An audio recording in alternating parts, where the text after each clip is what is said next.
Google s'est encore planté avec sa nouvelle IA. Vous savez, Google avait sorti en février une IA pour faire des dessins ou des peintures qui vous représentaient des soldats nazis noirs ou des rois d'Angleterre noirs ou des vikings à l'aspect plus qu'étonnant. Bref, on avait une IA woke à mort qui se plantait régulièrement dans les graphismes. Et bien là, Google se dit, bon, on laisse ça de côté, on va passer maintenant à l'IA qui va générer des petits résultats au début des recherches. Si vous faites quelques recherches, eh bien l'IA est censée vous mettre au début de la recherche les bonnes réponses et vous faire un petit résumé des bonnes réponses. Et bien là aussi, Google ne peut pas s'en empêcher. Il trébuche non seulement sur le wokisme à mort, mais en plus sur des erreurs absolument flagrantes. En fait, vous ne pouvez pas faire confiance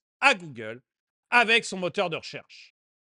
Bonjour et bienvenue dans cette nouvelle vidéo de DME en direct. Comme toujours, si vous n'êtes pas abonné, eh ben, je vous suggère de le faire et de cliquer sur la cloche pour être prévenu quand je sors une nouvelle vidéo. Et j'aimerais remercier JP qui m'a envoyé l'article qui me permet de vous parler de ça parce que vous allez voir que ça pose des questions de plus en plus importantes sur Google lui-même. On a eu un Google qui s'est complètement planté avec son IA générative de photos, de dessins, vous savez, un peu comme Midjourney, et qui faisait absolument n'importe quoi, qui était woke, mais à mort, à mort. C'était impressionnant. Et je vous montrerai tout à l'heure des photos, on est dans du délire absolu. Et, et d'un autre côté, donc on avait eu excusez-moi, des doutes sur Google liés à ça. Et bien là, Google nous sort une autre IA qui est censée nous aider dans nos recherches de texte cette fois-ci et nous faire des résumés intéressants. Mais vous allez voir que là aussi, on a du wokisme à mort et puis on a des erreurs mais complètement délirantes, des choses mais vraiment qui n'ont rien à voir avec la réalité. Et ça finit par poser de vraies questions sur le moteur de recherche de Google, je trouve. Parce que on se dit, mais en fait, là, on voit que c'est trafiqué. On voit que l'IA qui fait des dessins fait n'importe quoi. On voit que l'IA qui donne des résultats avec du texte fait n'importe quoi. Mais ces IA, elles sont programmées par des programmateurs. Et ces programmateurs woke, c'est aussi eux qui travaillent sur le moteur de recherche. Donc en fait, est-ce qu'on n'a pas un moteur de recherche, Google, qui nous raconte n'importe quoi juste pour nous influencer et qui va sortir en fait en premier des résultats qui ont rien à voir avec la réalité, mais qui ont à voir avec la façon dont Google pense.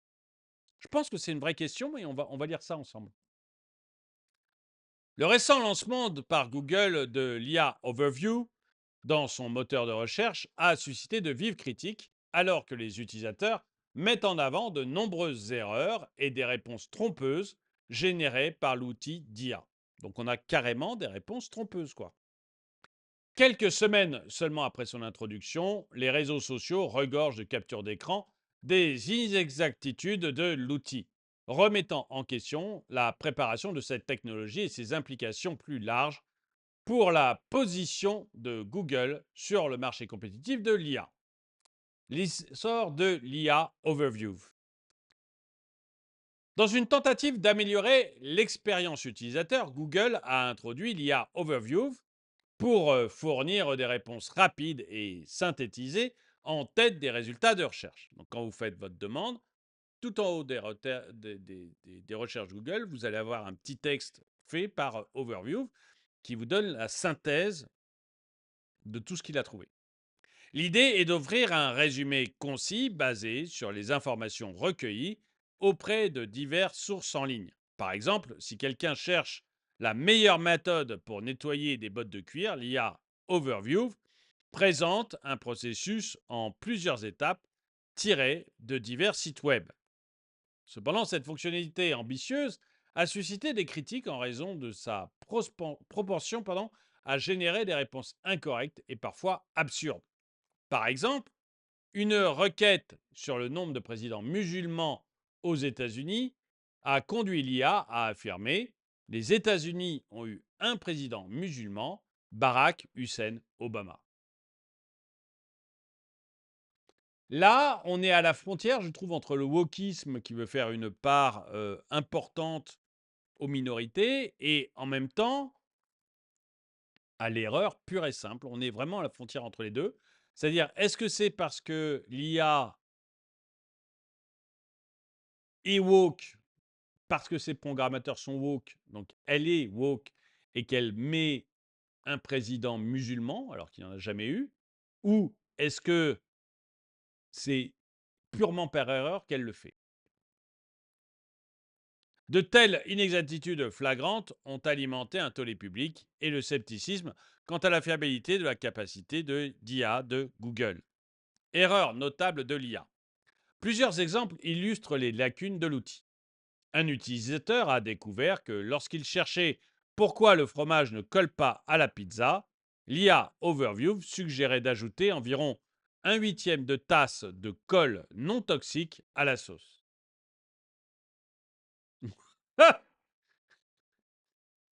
Une recommandation apparemment tirée d'un ancien commentaire sur Reddit. Mais vous vous rendez compte si l'IA commence à vous dire, bah, si tu veux faire de la sauce pour ta pizza, rajoute un huitième de tasse de colle. Enfin non, mais enfin là c'est marrant parce que l'idée est rigolote. Après tout, il y a sûrement bon, il y a des débiles profonds qui vont le faire, mais c'est aussi ça le darwinisme. Hein, mais si vous voulez, là on se dit, mais est-ce qu'on peut faire confiance à ces gens-là? Dans un autre cas, l'IA a conseillé à tort de fixer le soleil pendant 5 à 15 minutes, citant prétendument WebMD. Fixer le soleil 5 à 15 minutes. Vous allez vous cramer les yeux. Les inexactitudes s'étendent également à des requêtes en apparence simples. Lorsqu'on lui demande combien de cailloux on devrait manger quotidiennement, de cailloux, hein, vous m'avez bien entendu, ceux qui... Combien de cailloux je devrais manger quotidiennement? L'IA recommande absurdement au moins un petit caillou par jour pour ses vitamines et ses bienfaits digestifs. Un caillou. Ça va vous donner des vitamines et des bienfaits digestifs. On est dans le délire, mais absolu, quoi. On est rentré. Enfin, vous voyez, c'est vraiment le danger, je trouve. On parle d'intelligence, en fait, c'est pas de l'intelligence. Nous, on appelle ça intelligence artificielle, mais c'est de la data. C'est-à-dire, c'est de la donnée. C'est des choses qui collectent des données. Ils ne sont pas spécialement intelligents. Ils collectent juste des données. Et on voit là la limite du truc, quoi. C'est que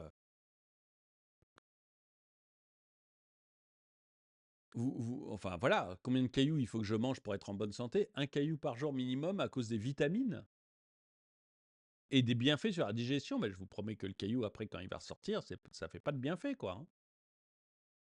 On est, mais dans la... Voilà, alors... bon. Même des requêtes factuelles simples, comme nommer des fruits se terminant par UM, ou déclarer que l'année 1919 était il y a 20 ans, ont été mal gérées par l'IA. Implication pour Google et l'industrie de l'IA. Ces erreurs soulèvent des préoccupations quant à la préparation des technologies d'IA déployées auprès du public. La course entre les géants de la technologie comme Google, Microsoft, OpenAI pour dominer l'espace de l'IA générative est intense, avec des projections estimant que le marché pourrait atteindre 1 trillion de dollars de revenus d'ici la prochaine décennie. Et je suis assez d'accord. C'est-à-dire que pour moi, l'IA, enfin je me trompe peut-être, mais pour moi, l'IA, c'est aussi, pas, aussi important que l'arrivée d'Internet. L'arrivée de l'IA, c'est aussi important que l'arrivée d'Internet. Ça va changer énormément de choses. J'ai pu en parler plusieurs fois. Mais là, on peut se dire qu'effectivement, donc ça va être hyper important, mais on peut se dire qu'effectivement, il y a encore des gros problèmes. Cependant, la précipitation à innover semble conduire à des sorties prématurées et à des problèmes de contrôle qualité. La réponse de Google a été quelque peu défensive. un porte-parole, a déclaré que la plupart des aperçus de l'IA fournissent des informations de haute qualité. La plupart. Et après, démerdez-vous pour trouver si votre réponse à vous, elle n'est pas de haute qualité. Voyez? Parce que quand vous vous dites, est-ce qu'il faut que je mange un caillou et qu'il vous répond oui, mangez un caillou par jour, vous pouvez dire, cette IA, et encore, il y a des débiles profonds qui vont manger un caillou par jour, mais sinon, vous pouvez vous dire, bon, la réponse est curieuse. Maintenant, vous pouvez aussi poser des questions beaucoup plus pointues à l'IA, parce que moi, sur Google, c'est rare que je tape dans la barre des recherches, est-ce qu'il faut que je mange des cailloux pour être en bonne santé?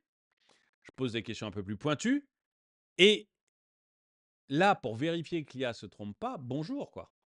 Vous voyez, donc quand vous avez un gars de chez Google qui vient vous dire, non, mais en général, c'est bon. Bah oui, mais en général, et sur la question que je pose, moi,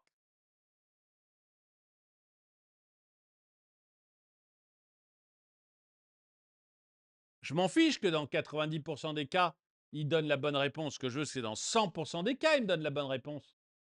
Je me sens malade. J'ai un problème à la tête. Je décris ça à l'IA pour savoir si je dois aller chez le médecin ou pas, par exemple. Et il me dit, ah non, non, en fait, tout va bien. T'en fais pas, ça passe au bout de 12 heures. Et je suis en train de faire, je sais pas, un cancer du cerveau, une hémorragie cérébrale, j'en ai aucune idée, je connais rien. Moi, je préférerais qu'ils me disent, non, mais va chez le médecin, te pose pas la question. Ça me paraît un peu comme réponse, dire que la plupart des aperçus sont bons, alors de haute qualité, je trouve ça, mais plus que limite. Et il a suggéré que de nombreux exemples problématiques étaient soit des requêtes rares, soit des captures d'écran trafiquées. Néanmoins, l'entreprise a reconnu la nécessité d'actions correctives rapides, conformément à leur politique de contenu. Une histoire tourmentée avec le déploiement d'IA.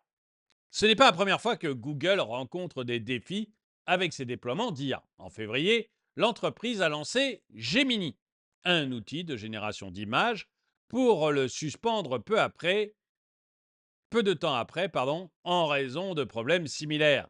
Les utilisateurs ont rapidement identifié les inexactitudes historiques et des résultats douteux, tels que la représentation de soldats allemands racialement diversifiés en 1943 et des représentations anachroniques de figures historiques. Alors je suis allé voir et je vais vous montrer, et effectivement, on est dans le grand n'importe quoi. Regardez, les soldats allemands et les empereurs romains d'après en 43, hein, les soldats allemands en 43. Donc vous avez un blanc là-dessus, il n'y a pas de problème, une asiatique. Parmi les soldats allemands en 1943, je ne suis pas sûr qu'il y ait eu beaucoup de femmes asiatiques. Un soldat noir en 43, ça me semble mal barre.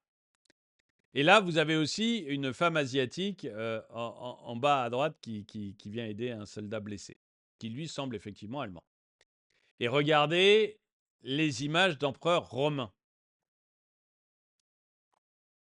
Et là c'est encore mieux, c'est que, voyez, la question génère une image d'un empereur romain. La réponse, voici des images d'empereurs romains. C'est-à-dire que vous n'avez pas un blanc.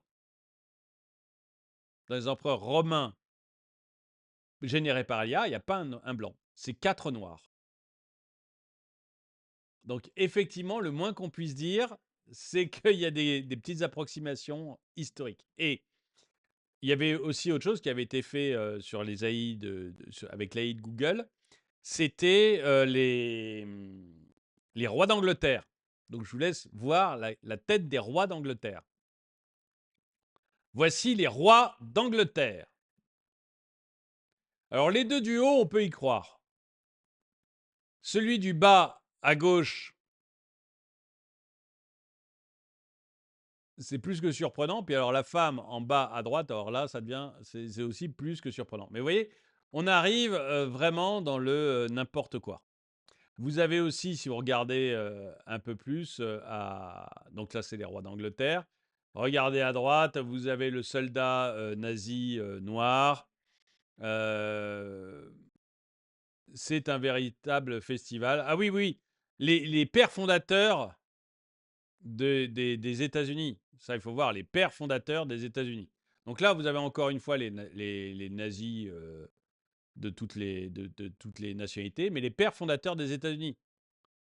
Un Indien, George Washington noir, un Asiatique et un, on ne sait pas, mais il n'est pas totalement blanc. Dire que les pères fondateurs des États-Unis, c'est un truc très ciblé. Il y a 4 pères fondateurs aux États-Unis, ils sont tous blancs, hein.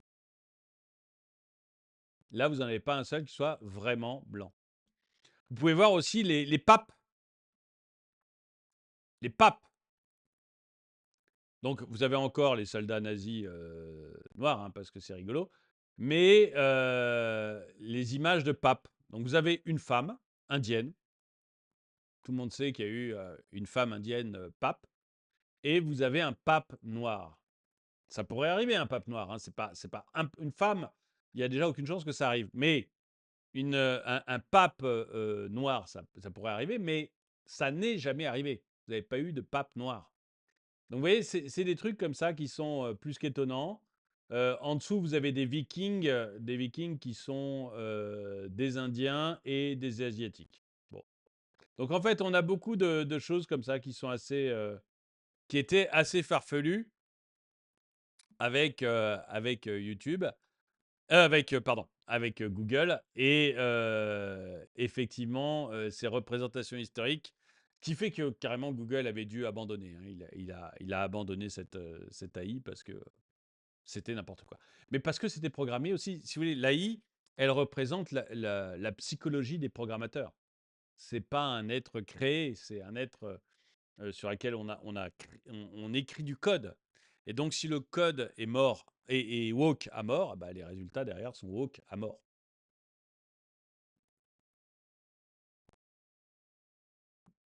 Ces erreurs mettent en lumière non seulement les lacunes techniques, mais aussi suscitent des débats sur l'éthique et les biais de l'IA.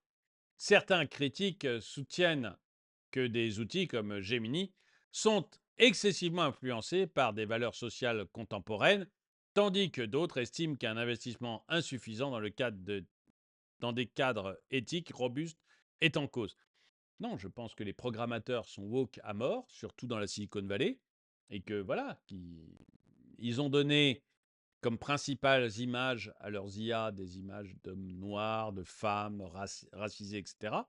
Et le résultat qu'ils ont à la fin, bah, c'est que l'IA, elle crée des images d'hommes noirs et de femmes racisées, même quand ça n'a rien à voir avec la réalité. Le contexte plus large de l'éthique et de la réglementation en matière d'IA. Les problèmes de Google avec l'IA Overview et Gemini reflètent les défis plus larges de l'industrie. L'entreprise a été vivement critiquée en 2020 et 2021 après avoir renvoyé les co-responsables de son groupe d'éthique de l'IA suite à leurs recherches critiques sur les risques des modèles d'IA. Cette décision a été perçue comme minant l'importance des considérations éthiques dans le développement de l'IA. De plus, le déploiement précipité de Bard, un autre projet d'IA, en réponse au succès viral de ChatGPT, a suscité des critiques internes. Sundar Pichai, PDG de la société mère de Google, Alphabet, a été particulièrement critiqué pour ce que certains employés ont décrit comme un lancement précipité et mal exécuté. La nécessité d'un développement responsable de l'IA. Les récents problèmes avec l'IA Overview et Gemini soulèvent le besoin critique d'un développement responsable de l'IA. Se précipiter sur le marché sans un examen approfondi peut entraîner des dommages réputationnels significatifs et miner la confiance des utilisateurs. De plus, les implications éthiques des technologies d'IA nécessitent une réflexion approfondie, en particulier en ce qui concerne la désinformation et les biais de sécurité des utilisateurs. Ben écoutez, j'aimerais bien savoir ce que vous en pensez. Est-ce que vous avez confiance en l'IA? je, je tiens à dire que ChatGPT aussi se trompe régulièrement, hein. Est-ce que vous avez confiance en l'IA? Est-ce que le fait que les IA de Google visiblement se plantent, ça vous pose question aussi sur son moteur de recherche? C'est-à-dire, est-ce que ça nuit gravement à la réputation de Google et donc de son moteur de recherche, ou est-ce que vous pensez que c'est deux choses séparées, que ça n'a rien à voir et que c'est pas la peine de mélanger tout? Et enfin,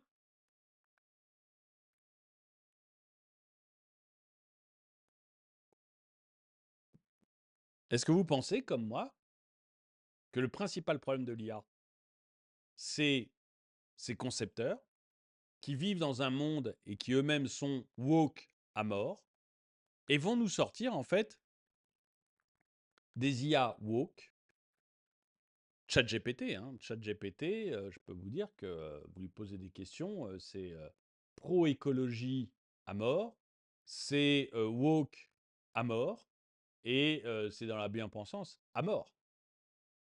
Donc, est-ce que vous pensez comme moi que c'est effectivement un véritable problème et que, enfin, que le véritable problème, pardon, des IA, c'est leur programmateur? Dites-moi ce que vous en pensez dans les commentaires. En tout cas, je vous remercie d'avoir regardé cette vidéo. Mettez-lui un pouce vers le haut, commentez-la, partagez-la. Merci à tous ceux qui soutiennent la chaîne, notamment en allant sur la boutique pour acheter ses polos et ses mugs. Et moi, je vous dis à très bientôt.